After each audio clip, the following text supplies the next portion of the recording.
இலக்கியா இந்த அஞ்சலியை சும்மாவே விடக்கூடாதுன்னு நினைக்கிறவங்க இந்த வீடியோக்கு ஒரு லைக் கொடுத்துருங்க. ஸோ இதுக்கப்புறமாவது இலக்கியாவுக்கு வந்து கொஞ்சம் முக்கியமான ரோலை கொடுக்கணுங்க.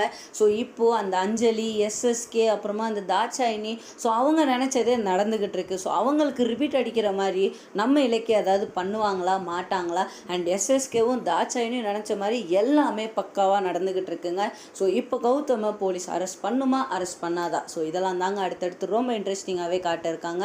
ஸோ வாங்க அப்கமிங் எபிசோட்ஸில் என்ன நடக்குதுன்னு பார்க்கலாம். அதுக்கு முன்னால் நீங்கள் நம்ம சேனலுக்கு புதுசாக இருந்தீங்கன்னா மறக்காமல் சப்ஸ்கிரைப் பண்ணிக்கோங்க.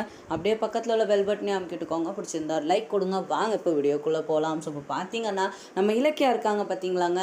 ஸோ இவங்க வந்து இப்போது ரொம்பவே வெக்ஸாகி போய் இருக்காங்கன்னு சொல்லலாம். அவங்களால இப்போ எதுவுமே பண்ண முடியலங்க. என்ன பண்ணாலும் தப்பாக தான் போய் முடியுது. ஸோ அவங்களும் அவங்க இருக்கேன்னு அப்பப்போ காமிச்சிக்கிட்டு தான் இருக்காங்க. ஸோ ஹீரோயினுக்கு முக்கியத்துவமே இல்லாமல் போயிடுச்சுங்க.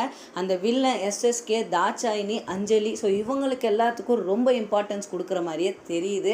அண்ட் இப்போ அந்த எஸ்எஸ்கே நினச்ச மாதிரி எல்லாமே பக்காவாக நடந்துருச்சு. இந்த அஞ்சலி போலீஸை கூப்பிட்டுக்கிட்டு வீட்டுக்கு வந்துக்கிட்டு இருக்காங்கன்னு சொல்லலாம். ஸோ இப்படி அவங்க வீட்டுக்கு வரதுனால அங்கே என்ன நடக்குதுன்னு பார்த்தீங்கன்னா, கௌதமை அரெஸ்ட் பண்ணி கூப்பிட்டு போகணும்னு நின்றுக்கிட்டு இருக்காங்க. ஸோ அது கன்ஃபார்மாக நடக்க போகுது. கௌதமை போலீஸ் கூப்பிட்டு போக போகிறாங்க.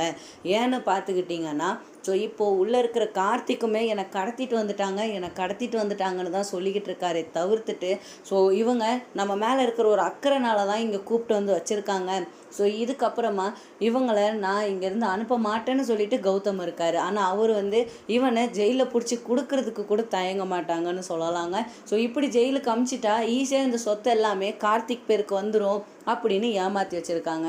ஸோ அந்த எஸ்எஸ்கே என்ன நினைக்கிறான்னா, இந்த கௌதம் மட்டும் ஜெயிலுக்கு போயிட்டானா அவனோட கம்பெனியை நம்ம ஈஸியாக ஜெயிச்சிடலாம். அது மட்டும் இல்லாமல் இந்த இலக்கியான்ற ஒரு இலையை வந்து கிள்ளி எரிஞ்சிடலாம் அப்படின்னு அவங்க பிளான் பண்ணிக்கிட்டு இருக்காங்க. இந்த கார்த்திக் ஒரு ஆடு மாதிரி யூஸ் பண்ணிக்கிட்டு இருக்காங்கன்னு சொல்லலாம். பலியாடுன்னு தான் சொல்லணுங்க. கார்த்திக் வந்து இப்போ அந்த எஸ்எஸ்கேக்கு ஸோ அழகாக யூஸ் பண்ணிக்கிட்டு இருக்காரு இந்த கார்த்திக்கையும் அஞ்சலியும். ஸோ இது தெரியாமல் இதுங்க ரெண்டும் ஆடிக்கிட்டு இருக்கு.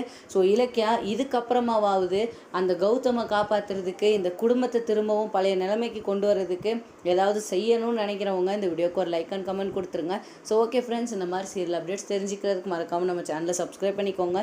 ஸோ தேங்க்யூ ஃபார் வாட்சிங் ஃப்ரெண்ட்ஸ். உங்களை எல்லாருமே நெக்ஸ்ட் வீடியோவில் பார்க்குறேன். பாய் பாய்.